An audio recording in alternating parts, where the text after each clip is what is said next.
Bienvenue au Starter du jour pour bien démarrer sa journée. Aujourd'hui, échapper à l'aridité. Je crois que l'aridité est quelque chose de terrible quand nous la vivons, quand nous traversons des déserts et que nous restons longtemps dans les déserts. Et je crois que l'aridité n'est absolument pas le plan de Dieu.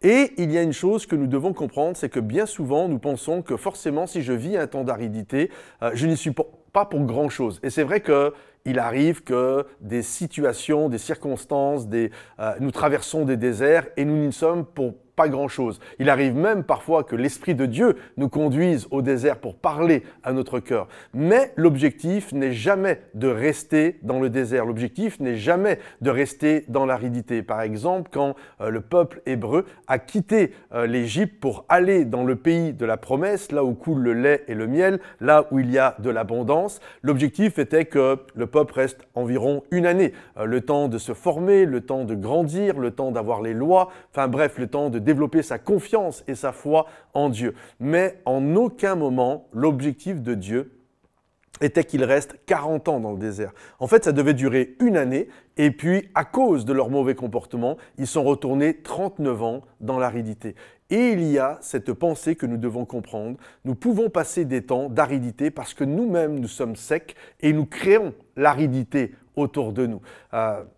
On voit des moments des gens qui sont secs dans leur manière de parler et nous n'aimons pas ça. Personne aime, ou en tout cas apprécie les gens qui sont secs. Imaginez, vous allez voir pour la première fois, vous rentrez dans une boulangerie et la boulangère vous regarde en vous disant « Ouais, qu'est-ce que tu veux ?»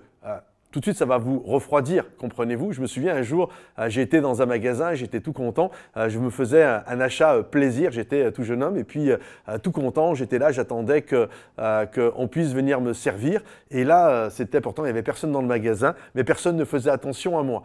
Et je vois au loin, près d'un ordinateur, 3-4 vendeurs et j'essaie de faire des signes pour attirer le regard, mais rien. Et je me suis approché petit à petit et toujours rien. Et lorsque je les ai regardés en disant « Excusez-moi de vous déranger, j'aimerais des renseignements ». Et là, je me suis entendu parler, je dis « Excuse-moi de te déranger ». Dans ma tête, je disais « Mais ils sont là pour ça ». Dans le sens, c'est quand même, tu apportes ton argent, tu apportes leur salaire et ils sont là pour t'aider. Mais là, il y a le plus grand qui s'est retourné de faire quasiment 2 mètres. Moi, je ne suis pas super grand.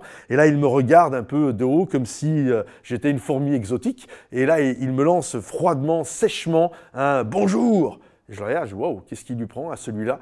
Et puis, je lui dis « j'aimerais des renseignements ». Et il recommence « bonjour ». Et là, je comprends dans ma tête qu'il est en train de me donner un cours sur le civisme. Il n'est pas content parce que je ne lui ai pas dit bonjour. Et là, dans ma tête, il y a comme 2 petits bonhommes qui sont là. Il y a le premier qui me dit « vas-y, dis-lui ce que tu penses, c'est inadmissible, vous ne faites pas attention ». Et puis, bien sûr, il y a la Jiminy Cricket, la bonne conscience, qui est là, Patrice, un bon témoignage chrétien, etc. Et puis, c'était un peu tendu dans ma tête. Et là, il me redit une 3e fois « bonjour ». Et là, je l'ai regardé, je dis « au revoir ». Et je suis parti.